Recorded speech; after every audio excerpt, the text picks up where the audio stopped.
And we are back. What's up, everybody? Welcome back to the Joey B podcast. It's only been 2 weeks since my last episode. I know I've been saying I'm trying to get back on the once a week routine. And so, I missed the past 2 weeks, or August 10th was my last one. Yeah, so for 14 days. But it's because I have been really how do I say this? I've been really not only, I don't want to say busy, I've been really focused, and I've been getting a lot of stuff done with the help of my friends and and so just tonight was perfect. I have some like guests coming up, and I kind of want to save some of the topics that I've been wanting to talk about that are kind of on the forefront of my mind until I have them on the podcast with me, because conversations that I want to have with these particular individuals are better when there's two people conversing about them versus just me trying to imagine, or I guess have a conversation that needs to happen, but I need the other people to partake in the conversation so it's a more well-rounded conversation around the topics. So I'm excited about that. Man, since the last podcast, right? The I fucking hate myself, which was an intense one. I did finish that poem that I talked about, which one of the things I want to start doing with my poetry, one of the things that I love about social media is you get to really see really awesome, creative people putting their passions out in a world that I never would have thought of, or I never would have thought people would be interested in them. So I follow some poets, and they make these really cool reels and share their poetry. And I'm like, oh, I can do that. I've done that on stage. I've done that in front of 250 people. I've done it in front of 300 people. I was like, I can easily do a poem on a reel. Now to make it look good and really make it creative is one thing, in which I have somebody who can help me with that, which I'm also excited about. So yeah.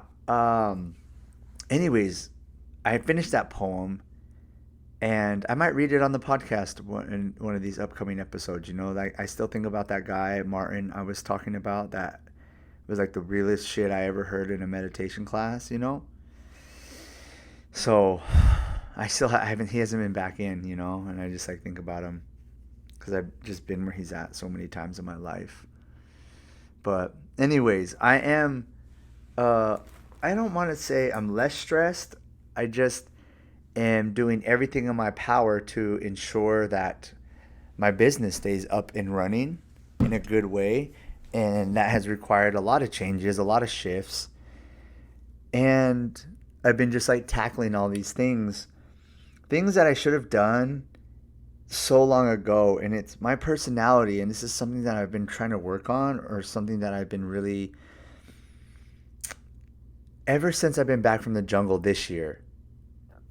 I got my ass kicked so much by ayahuasca, and she was completely walloping me. I talked about in Sky Woman, and just how I am is like I always wait till the last minute, right? Procrastination, or I don't learn the lesson until I'm in pain, right? I'm addicted to pain.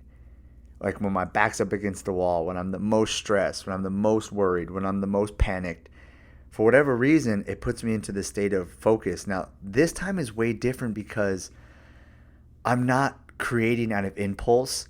I'm not creating out of like, oh my God, I'm freaking out. Let me just throw something together. I'm actually being able to create from like my best self, putting together these ideas, making sure I'm being patient with it, making sure I'm slowing down with it. And it's very interesting because I can totally feel myself going in and out of being very overwhelmed to like, I want to quit, I want to give up, it's too hard, to like breathing. And I've been doing a lot of breathing and meditation and visualization before I start some of these projects, because I know my personality is to give up, to quit when things get hard. And over the past 2 weeks, I've just been on a completely different wavelength that I know I've never been on before. I've never been on this focus coming from a place of inspiration, coming from a place of like confidence. And I attribute that to the jungle last year. Uh, when I realized I'm just like a shitty student, man. I've had such a hard time being a student in my life because I always want to do it my way. I always want to do it. I don't want to listen. I feel like oh yeah, I always know more than you, and my ego gets in the way and my pride gets in the way. But a lot of it's just fear because I don't want to look stupid. I don't want to look like a failure, and it was really hard. And I say this because learning Shipibo completely changed my life because the time and the dedication I've put aside to learn a completely different language. I'm not a master at it by any means, but I'm fucking I can sing songs now. You know what I'm saying? In ceremonies. And that was like such a changing point for me. And even when I wasn't learning Shipibo out in the jungle last year, I was doing side projects. And I learned so much that I can focus. I am a good student. Now it takes me a little bit longer because I have to work through my frustrations and my irritabilities and my anger and like my insecurities, like when I'm trying to do something new. But it's really battling my impulsiveness, my addictive nature to be, I want it done right now. I want it done right now. I don't want to go over and edit. I don't want to redo it. I don't want to, I just want it done now. And that is impulsiveness. That's like the addiction, right? It's just like I want it now, now, now, now, now. And these past 2 weeks have been completely opposite of that, which is so fucking crazy for me, especially because I have so much stress in my life right now in terms of what am I going to do with the business. And, you know, Ryan's career path is changing. Serene's career path is changing, but mine is staying at OPT. And one of the things I finished was a book.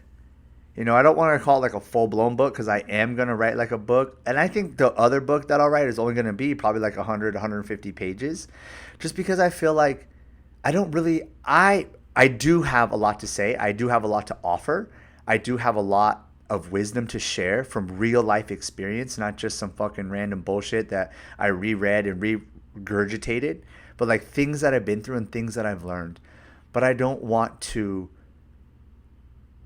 want my book to be able to be read by a lot of different types of people and then walk away with an impact of what it is that I'm saying versus being drowned in a sea of words and vocabulary. And so I finished this first one and it's an ebook. I'm going to get some printed out and it's free. It's the OPT Medicine Wheel, a holistic guide to transformation for beginners. And it's just like I started working on myself in 2011. So what is that? 12 years ago. And I've always kept notes and journals. Like I have so many writings. It's unbelievable. But I just sat down and organized this whole chunk of this book. It's only like 20 pages long, you know, but it's really condensed, really clean, really sharp, really organized in a way that people can read it and understand why you should work on yourself, the benefits of working on yourself, and how I've taken this philosophy, the OPT Medicine Wheel, and literally that is now the foundation of my life. How I make decisions, how I navigate my life, how I handle problems, how I handle catastrophes, how I handle traumas, how I handle pain, how I handle working with people, like how this is still how I manage my life. And so I wanted to say, hey, it's free. You can have this. And it's really, I don't know. I've been really emotional the past 2 days that it's been over because it's just kind of like, I can't believe I did it. And it sounds so stupid, but to me, it was such a big step because it's like, I did it and now I can do it again. And like, for me, it's like, all I need is one time to do it, to know that I can do it. And then it's just like clockwork. And I have so much, like I'm telling you guys, I have hundreds of pages of things that I've written over my entire life. And so I can put together all these cool little books, things that I've thought about, little tidbits of information. I'm like, oh, I already did one. All I got to do is organize it and put it out. Organize it, put it out. Organize it, put it out. And I'm just like really excited. I'm really proud of myself. I have this whole thank you thing that I'm going to read. to the people that have just like helped me so much in my life get to this point. And like, so I finished that. And then I sat down just today and organized our website with the website guy. Shout out to Mike. But the thing is, the past 2 weeks we've been doing all this stuff so I can organize the website. So then when I sit down with Mike, I'm not just like, I don't know what to do, let's just do this. It was like, no, we're going to do this. Here's this information, here's this information, here's this picture, here's this picture. Like everything was just seemed like streamlined. And I was like, damn, I left today driving. I'm like, dude, I'm so fucking happy. Like, because what I'm realizing is that there is I think one of my biggest problems that I've had in my life is because I operate from a place of scarcity.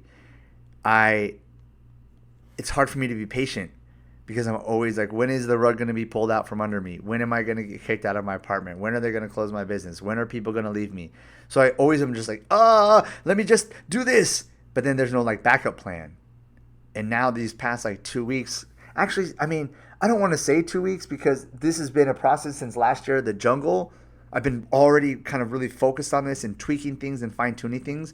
But now I'm realizing there has to be like a plan as far as, all right, if I update the website has to lead to this. Or if I put this book out, this book has to lead to this. Or if I'm redoing our marketing, the marketing has to lead to this.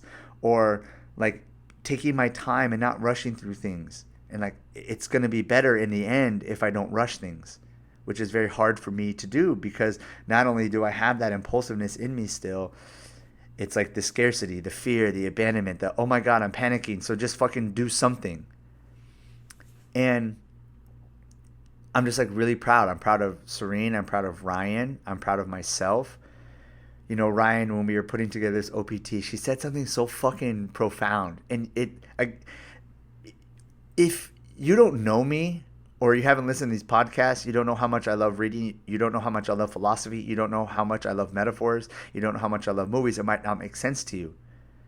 But we were putting together the rubber flooring at OPT, and we were there's this corner, this fucking triangle corner. And I was like, Jesus, like this is going to be the hardest part of the whole entire thing. And Ryan, we did this whole thing, and she was like, look, this is triangle self.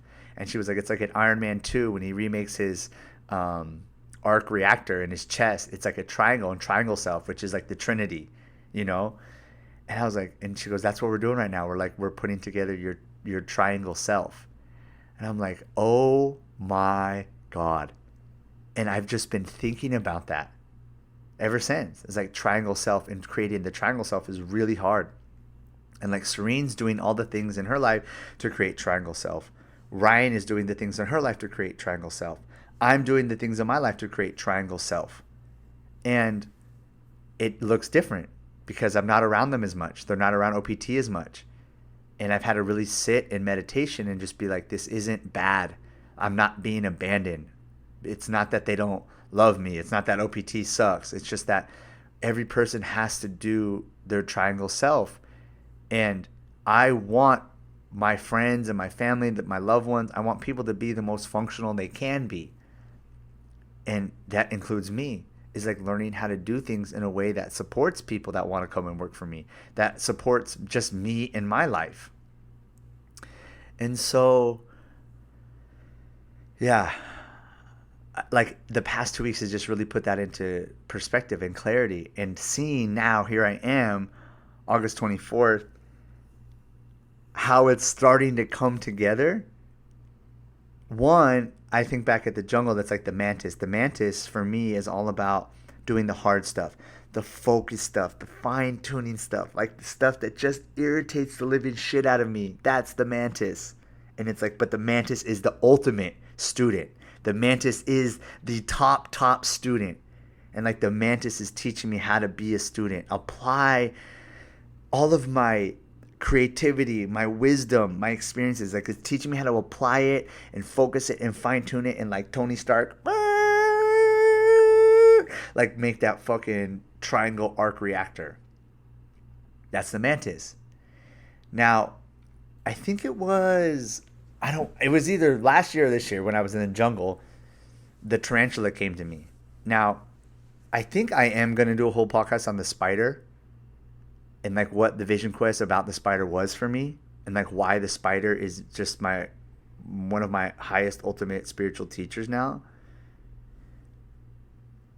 But when I was there, my first spider that came to me, was like, I'm a Black Widow. And that's like the shadow self, the Black Widow. And I don't want to get in too much of a rabbit hole, but like I was really learning from the Black Widow. And that's most of my life, right? People are scared of me. I'm a little aggressive. I can be kind of like, again, just like erratic and impulsive and like hyper and just like all over the place, like a fucking rubber bouncing ball bouncing off of a wall. I can be like that. But I'm also I also know how potent I am. That's the thing with Black Widows is they're fucking potent. And everyone's afraid. They're very misunderstood. Black Widows are very, very misunderstood. And so then when the tarantula came to bless me, and I am going to do a whole podcast just on the spiders because it's just it's unbelievable. Anyways, I was studying the tarantula's web, right? Because what I'm doing right now is creating a new web. So if you go and look at a Black Widow's web, it's all over the place. It's very erratic. There's no actual design to it. It's just kind of like haywire. And it works. And part of it maybe is because the bugs, they don't see what it is. And so they fly into it not knowing, or crawl into it not knowing what it actually is.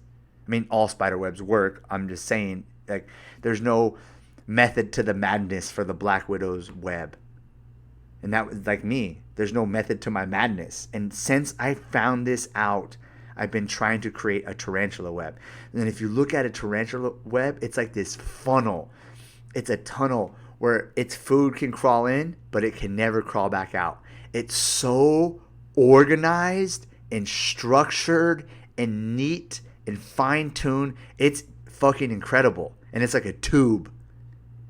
And I'm like, oh my God. The tarantula is teaching me that I have to rebuild my web, which is my life.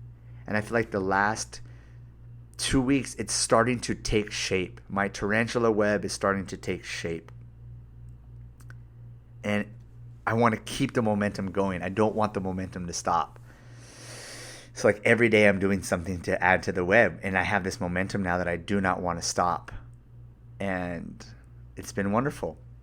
It's been wonderful. So a couple things that have been happening, right?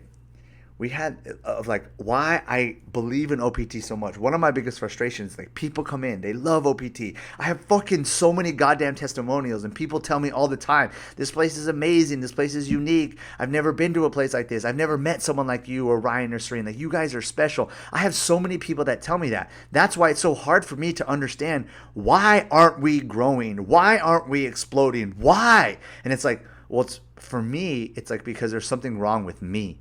There's something wrong with the way that I conduct myself. There's something wrong with the way that I communicate that either scares people, people don't understand me, people don't understand the impact, people don't understand my message. That's the Black Widow, right? It's confusing, it's messy, it's sporadic. One day he's doing this, the next day he's doing that. Why is he talking about this? And then he jumps over and talks about that.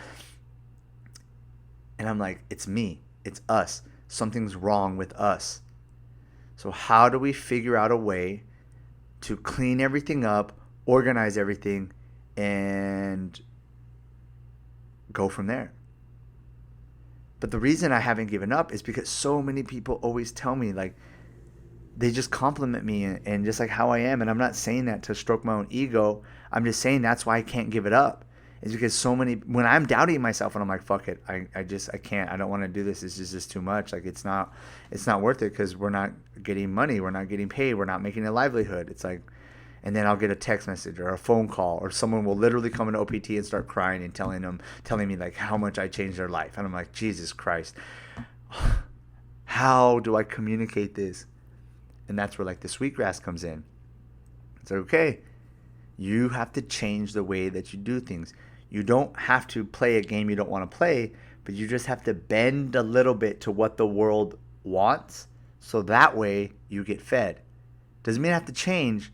I just have to be flexible. I have to be adaptable. I have to be malleable. That's Sweetgrass coming into my life, and I'm seeing that. I'm like, oh my God, this is crazy. So this is one of the stories I wanted to share. So I've been reaching out to different people on social media, trying to collaborate, trying to grow our brand, trying to grow what it is that we're doing, from public speaking to corporate events to like our women's wellness group. And I reached out to this personal training institute called NPTI, which is crazy because I'm doing a podcast tomorrow on this guy's podcast, because after he came in to OPT, literally he sent me an email and he's like, brother, we have to get your message out into the world. Like that was a completely unbelievable experience. I want to have you on my podcast because people need to hear your message. That's what he sent to me after what I did with his students, right? So I email him. He emails me back. He comes in, sees the studio, is like, wow, this place is great. All right, bring your students in. So we have like 10 of his students come in. They're all personal trainers, right? They're all coming in to be personal trainers.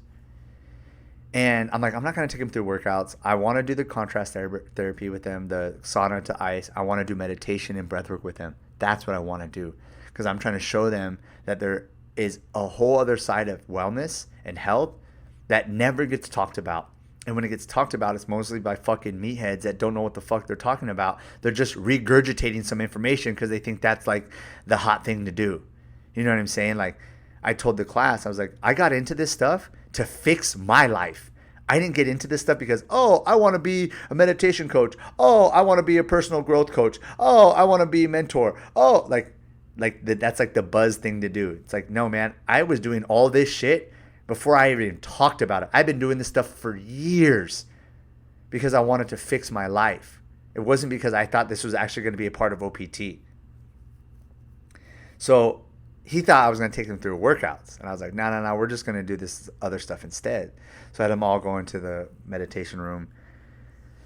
And we circle up, sitting down. And I just start telling them my life story. I start talking about how I started OPT. And I went to ASU. And this is where I started. And then I start sharing about like the testimonials people have said to me. I start talking about the OPT wall of greatness. I start talking about the lives that I've changed. I start talking to them about the Sober Monk Society. And I'm like talking to them about like what this is. And at first, when you hear me talk about this shit, you're like, yeah, right, whatever. I don't care about all this stuff. I just want to fucking work out, have big biceps and fat ass and blah, blah, blah, blah, blah, blah, blah, six pack. It's like all fucking boring ass shit. And so like 4 or 5 of them are really engaged. The other 6 are like just checked out, you know? Because they're like, yeah, whatever. We didn't come here for this. We want to fucking work out and sweat and right?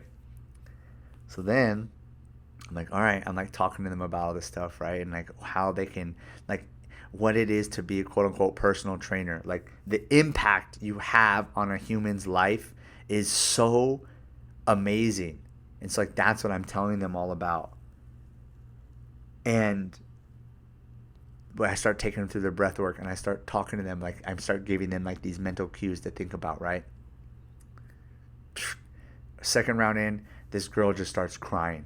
Like her tears are just streaming down her face, and everyone's breathing, eyes are closed, and I'm like watching her. I was like, there it is, dude. Like fucking clockwork, magic. Just, and again, they've only been in the room for maybe 30 minutes. And this girl was like late. She was late. And so she'd only been hearing this and me talk for like maybe 10, 15 minutes. We get done with the breath work. Everyone opened their eyes. And I say, okay, we're going to go around the room and share. And we go around, and I get to her, and she just starts crying. And I pause the whole room. I say, hold on a second, you guys. This is exactly what I'm talking about. This is OPT. I was like, this girl that I just met 20 minutes ago is having a complete emotional revelation. And like the class was stunned. Because you can hear me talk about this shit all day long and be like, yeah, right, this guy's full of shit. But then it's like, bam, one of their fucking classmates. And this girl's like bodybuilder, fucking jacked, like, you know what I'm saying? And it's like her, out of all people I never would have guessed, had the meltdown. And I was like, this is what OPT is, you guys. This is what I'm talking about. This is the power you have as coaches. And like everyone was like in fucking shock. And I was just like, in my heart, so then I was like coaching her through her moment. And in my heart, dude, I was just like so happy because I'm like, yes. Like, I was like, this couldn't have been more perfect. So then We did the sauna, we did the ice, and like everyone was just like fucking having the time of their life. And then that's when, after class was over, the guy sent me the email, and I'm going to be on his podcast tomorrow, talking about OPT in our message, because I believe in it so much. So then he wanted to bring his nighttime class in, another group of personal trainers. Started doing, it's a little bit different, right? There's a structure to, like, if I work with this group to it, but again, I just let things flow. And then freaking, before I even started the breath work, one girl started crying. And then we started the breath work, and before you know it, 3 women are crying. We open their eyes. I look at Travis, and he kind of has like this disbelief look, like, oh my God, like, what the fuck, dude? This guy is like, Jesus, like, this guy is the real deal. And so then these ladies are having their emotional revelations. I'm coaching them a little bit through each one. And then I start crying because I start talking about, like, my book and, like, the people that I think and the community that I do it for, like, the reasons why I do it. Now I'm crying, you know? Anyways, we get in the sauna. I tell them all. Now I'm like, I can nerd out on all the science and all the health stuff. I like nerd out on that stuff, right? Because at the end of the day, I'm still a bro. I love working out. I love health and fitness. I love the science. I love the physiology of it still. That's a part of me. But there's just a deeper part now with, like, the spiritual, the emotional, the psychological, the mental. That's like a huge part of me too. So anyways, they're in the sauna, and I get to, like, geek out on the sauna and the ice and all the benefits and da-da-da-da-da. And then there's another lady, this African-American lady is in the ice, you know, and she's like really freaking out about getting in the ice, da-da-da-da. So she gets in, they get their minute in, and I say, okay, that's a minute. If you want to get out, you get out. One girl got out, this girl stayed in, this woman stays in. And I'm like, all right, because I can see she's on the borderline of, like, I'm going to get out, but I'm fighting this, like, battle of get out or stay in. So I, like, kneel down next to her. I'm like, hey, slow your breathing, breathe. And I was like, you have to remember why you're doing this. And I had this whole conversation about minorities in this country with her while she was in the ice. And I'll leave that conversation, that's not for this, that was for me and her. And she closes her eyes, right? She's flying through 3 minutes now. I'm like, okay, it's 3 minutes, let's dunk. And she goes, I can't. And I say, hey, stop saying that about yourself. Stop. No more of that. That's like, that's not who you are, and that's not who we are as people. I was like, stop. We've said that about ourselves for too long. I said, let's dunk. And she, like, took a big breath, and she fucking dunked. And she got out, and she was like, she let out, like, this fucking scream. She was like, ah, yeah, baby, yeah, I did it. Wow. I mean, just totally fucking just screaming. And what it was like, for the first time in her life, she felt liberated. No more repression. And how do I know that? It's because I've been there. I know that energy. Especially being a minority. Especially coming from poverty. So then everyone dries off. We head into the sauna room, or back into the meditation room. We're closing everything out. And I had that conversation with her in front of the classroom, and she starts crying again. I was like, no more repression. And she just starts crying. Other girls are crying. I'm fucking crying. And it's like, that's what you are. That's the power you have as a coach. That's the power you have as a quote-unquote personal trainer. And just everyone was like, oh my God, like, dude, this place is crazy. And it was just so powerful. And I was like, damn, dude, like, yeah, that's who we are. This is what it's about. Like, I am really about this life. You know, and it's just been like, okay, now how do we grow it? Get our message out. How do we get more eyeballs on us? And then when the eyeballs land on us, they fall into the tarantula web where they're like, oh, this is what they do. This is how they do it. These are the benefits. These are the testimonials. This is why I should work with them. It's like boom, boom, boom, boom, boom, boom, boom, boom, boom, boom. Like things that I never had before. I updated our website. It looks so much better, like 100 times better. And then I'm still working on the Instagram stuff. When I'm putting together all this like all the great stuff that we're doing. And so, yes, I'm still stressed. Yes, there's still a lot happening. Yes, there's like so much moving pieces, but it's just like amazing. And I'm like, all right, if I'm gonna fucking fail, I'm gonna go down swinging. That's for sure. And so, anyways, that's what's been happening. Um, and then, just real quick, this last story, I went and saw the new Teenage Mutant Ninja Turtles, and it's so fucking good. Now, through ayahuasca ceremonies, one of the biggest revelations is you will find not only your spiritual totems, but you will find Creator, aka God, whatever you want to call it, in your childhood. And in my meditation course, I have a whole week dedicated to this.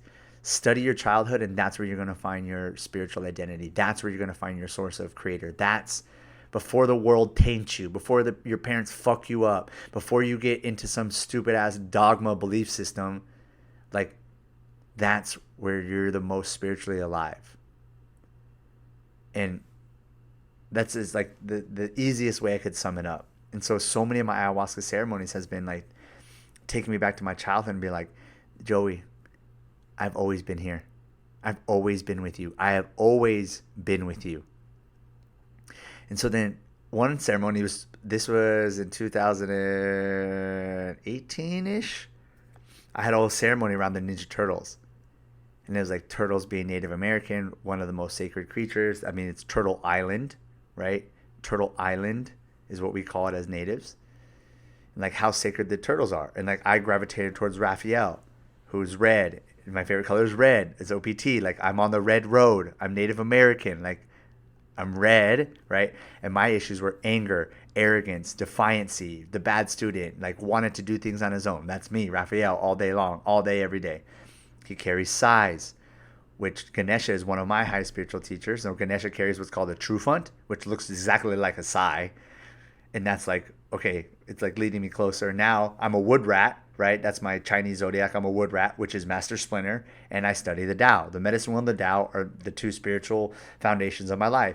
And guess what? Master Splinter studies the Tao. He's a Taoist.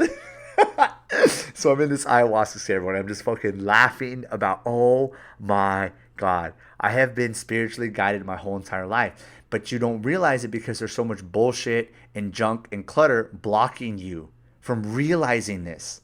And part of it's found in childhood because that's when you're innocent. That's when you're vulnerable. That's when it's intimate. But you don't look at it like that because you think, oh, this shit's for kids, da-da-da-da-da. And it's crazy. Every single person that I've done this in my meditation course, their head like explodes because they realize all of the teachings, all of the wisdom, all of like, oh my God, like I used to watch this cartoon and like, now that I'm framing it like this is what this taught me. And I've totally turned my back to this. And it's so beautiful, like watching the people, how their childhood shaped their spiritual identity, but they didn't realize it because they have now all this clutter and noise and junk and trauma and pain and resentment and all kinds of shit blocking it. And so it's like one of my favorite, I love every week in my meditation course, but it's like one of my favorite is when we get to that part, like going back into your childhood. Anyways, so I went and saw the new Teenage Mutant Ninja Turtles, and it's fucking amazing. It's so good. The graphics, like the humor, like they kept it up to date. And I just remember, like, because I've reconnected with my dad. I've been talking a lot about that, you know. And I don't have many good memories with my dad. You know, I don't have a whole lot of memories of my dad. But the one memory I have is like when I was a little kid, my dad took me and my brother to go see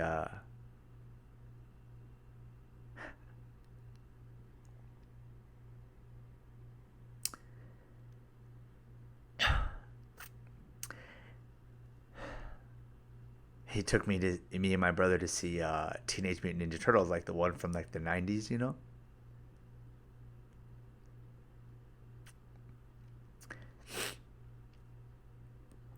And I was like so involved in the movie. Like I was standing up in the aisles and I was like fighting the foot soldiers.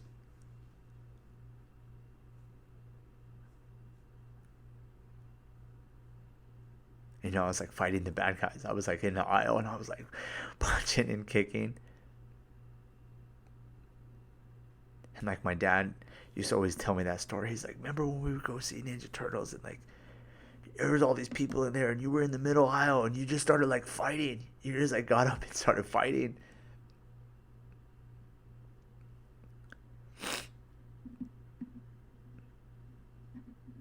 And it's just like, man, my path has just always been to fight like darkness.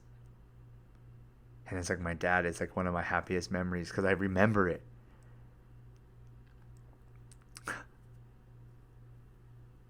And so then I was like watching the new Turtles and I started crying, just like thinking about like, it's like I love that moment of my life with my dad and like my little brother, because like we're so far from that now.